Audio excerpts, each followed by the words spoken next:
Chapter 6. Toys Aren't Us. In the London office, Mrs. Jones sat waiting while Alan Blunt read the report. The sun was shining. A pigeon was strutting back and forth along the ledge outside as if it were keeping guard. "He's doing very well," Blunt said at last. "Remarkably well, in fact." He turned page. "I see he missed target practice." "Are you planning to give him a gun?" Mrs. Jones asked. "No, I don't think that would be a good idea," replied Blunt. "Then why does he need target practice?" Mrs. Jones questioned. Blunt raised an eyebrow. "We can't give a teenager a gun," he said. "On the other hand, I don't think we can send him to Port Talon empty-handed. You'd better have a word with Smithers." "I already have. He's working on it now," Mrs. Jones smiled. Mrs. Jones stood up as if to leave, but at the door she hesitated. "I wonder if it's occurred to you that Ryder may have been preparing him for this all along," she said. "What do you mean?" Blunt questioned. "Preparing Alex to replace him. Ever since the boy was old enough to walk, he's been trained for intelligence, but without knowing it. I mean, he's lived abroad, so he now speaks French, German and Spanish. He's been mountain climbing, diving and skiing. He's learned karate. Physically, he's in perfect shape." She shrugged. I think Ryder wanted Alex to become a spy." "But not so soon," Blunt said. "I agree. You know as well as I do, Alan, he's not ready yet. If we send him to Sale Enterprises, he's going to get himself killed." "Perhaps." The single word was cold, matter of fact. "He's 14 years old. We can't do it," Mrs. Jones exclaimed. "We have to." Blunt stood up and opened the window, letting in the air and the sound of the traffic. The pigeon hurled itself off the ledge, afraid of him. "This whole business worries me," he said. "The Prime Minister sees the Stormbreakers as a major coup for himself and for his government. But there's still something about Herod Sale that I don't like." "Did you tell the boy about Yasin Gregorovich?" "No." Mrs. Jones shook her head. "Then it's time you did. It was Yasin who killed his brother, who killed his uncle. I'm sure of it. And if Yasin was working for Sale..." "What will you do if Yasin kills Alex Ryder?" "That's not our problem, Mrs. Jones.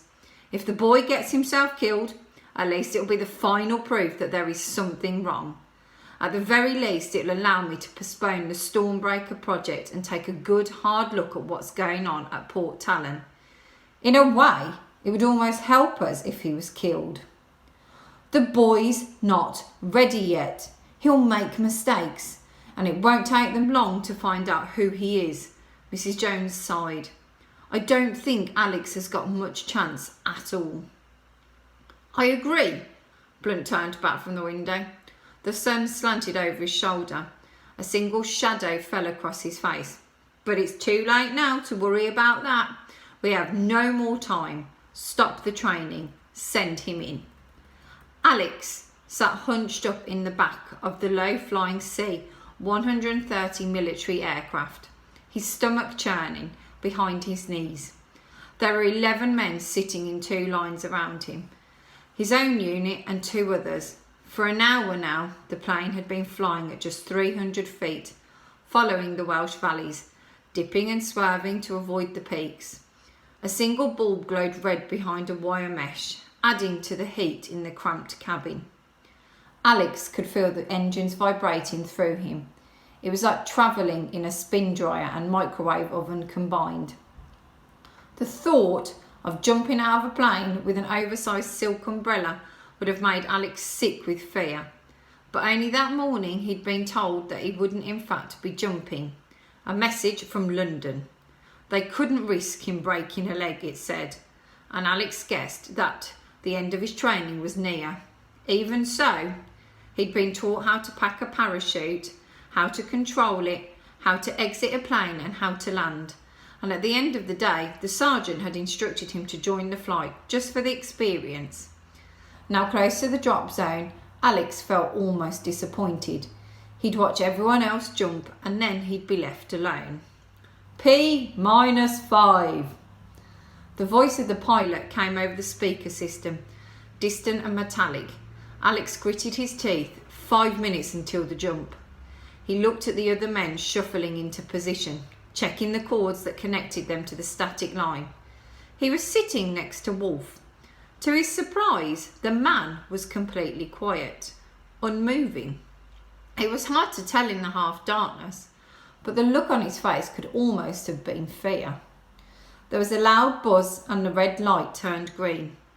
The assistant pilot had climbed through from the cockpit. He reached for a handle and pulled open a door that set in the back of the aircraft, allowing the cold air to rush in.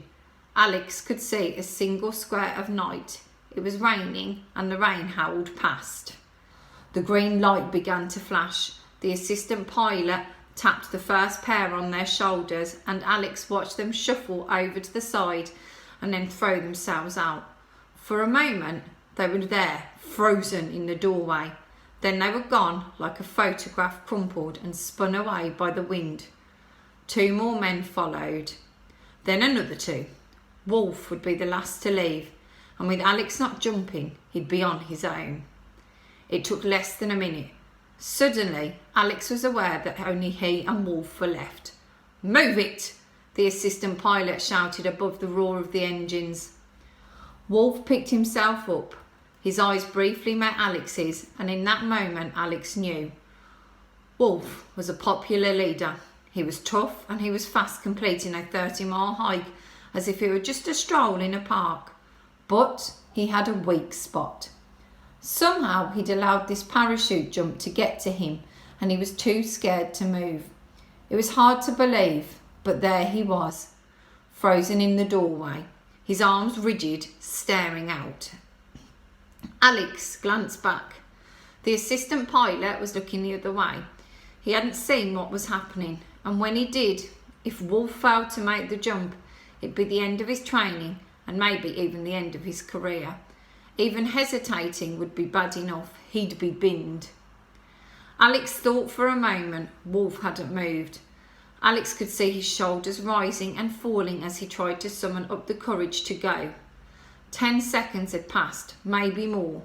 The assistant pilot was leaning down, stowing away a piece of equipment. Alex stood up. "Wolf!" he said. Wolf didn't hear him. Alex took one last quick look at the assistant pilot, then kicked out with all his strength. His foot slammed into Wolf's backside. He'd put all his strength behind it. Wolf was caught by surprise, his hands coming free as he plunged into the swirling night air. The assistant pilot turned round and saw Alex. "What are you doing?" he shouted. "Just stretching my legs," Alex shouted back. The plane curved in the air and began the journey home. Mrs. Jones was waiting for him when he walked into the hangar. She was sitting at a table wearing a grey silk jacket and trousers with a black handkerchief flowing out of her top pocket. For a moment, she didn't recognise him. Alex was dressed in a flying suit. His hair was damp from the rain. His face was pinched with tiredness, and he seemed to have grown older over the past 2 weeks. None of the men had arrived back yet. A truck had been sent to collect them from a field about 2 miles away. "Alex," she said. Alex looked at her, but said nothing. "It was my decision to stop you from jumping," she said. "I hope you're not disappointed. I just thought it was too much of a risk. Please, sit down." Alex sat down opposite her. "I have something that might cheer you up," she went on. "I've brought you some toys." "I'm too old for toys," Alex said. "Not these toys." She signalled and a man appeared walking out of the shadows carrying a tray of equipment that he'd set down on the table. The man was enormously fat. When he sat down, the metal chair disappeared beneath the spread of his buttocks, and Alex was surprised it could even take his weight. He was bald with a black moustache and several chins, each one melting into the next, and finally into his neck and shoulders. He wore a pinstripe suit, which must have used enough material to make a tent. "Smithers," he said, nodding at Alex. "Very nice to meet you, old chap." "What have you got him?" Mrs. Jones demanded. I'm afraid we haven't had a great deal of time, Mrs. J, Smithers replied. The challenge was to think what a 14-year-old might carry with him and adapt it. He picked the first object off the tray. A yo-yo. It was slightly larger than normal, black plastic. Let's start with this, Smithers said. Alex shook his head. He couldn't believe any of this. Don't tell me, he exclaimed. It's some sort of secret weapon. Not exactly, Smithers responded. I was told you weren't to have weapons. You're too young. So it's not really a hand grenade, pull the string and run like hell? Certainly not. It's a yo-yo, Smithers pulled out the string, holding it beneath between a pudgy finger and thumb. However, the string is a special sort of nylon, very advanced. There's 30 yards of it and it can lift weights of up to 200 pounds. The actual yo-yo is motorised and clips onto your belt. Very useful for climbing. Amazing. Alex was unimpressed. And then there's this. Mr. Smithers produced a small tube. Alex read the side, zipped clean, for healthier skin. Nothing personal, Smithers went on apologetically, but we thought it was something a boy of your age might carry, and it is rather remarkable. He opened the tube and squeezed some of the cream onto his finger. Completely harmless when you touch it, but bring it into contact with metal and it's quite another story. He wiped his finger, smearing the cream onto the surface of the table. For a moment, nothing happened. Then a wisp of acrid smoke twisted upward in the air. The metal sizzled and a jagged hole appeared. It'll do just that to about any metal, Smithers explained. Very useful if you need to break through a lock. He took out a handkerchief and wiped his finger clean. Anything else, Mrs. Jones asked. Oh, yes, Mrs. J. You could say this is our piece de resistance. He picked up a brightly coloured box that Alex recognised at once as a Nintendo Colour Game Boy. What teenager would be complete without one of these, he said. This one comes with 4 games, and the beauty of it is each cartridge turns the computer into something quite different. He showed Alex the first game, Nemesis. If you insert this one, the computer becomes a fax photocopier, which gives you direct contact with us and vice versa. Just pass the screen across any page you want to transmit and we'll have it in seconds. He produced a second game, Exocet. This one turns the computer into an X-ray device. Place the machine against any solid surface, less than 2 inches thick, and watch the screen. It has an audio function too. You just have to plug in the earphones. Useful for eavesdropping. It's not as powerful as I'd like, but we're working on it. The third game was called Speed Wars. This one's a bug finder, Smithers explained. You can use the computer to sweep a room and check if somebody's trying to listen in on you. I suggest you use it the moment you arrive. And finally, my own favourite. Smithers held up a cartridge. It was labelled Bomber Boy. Do I get to play this one? Alex asked. You can play all 4 of them. They all have built-in games function, but as the name might suggest, this is actually a smoke bomb. This time the cartridge doesn't go in the machine. You leave it somewhere in a room and press start. 3 times on the console and the bomb will be set off by remote control.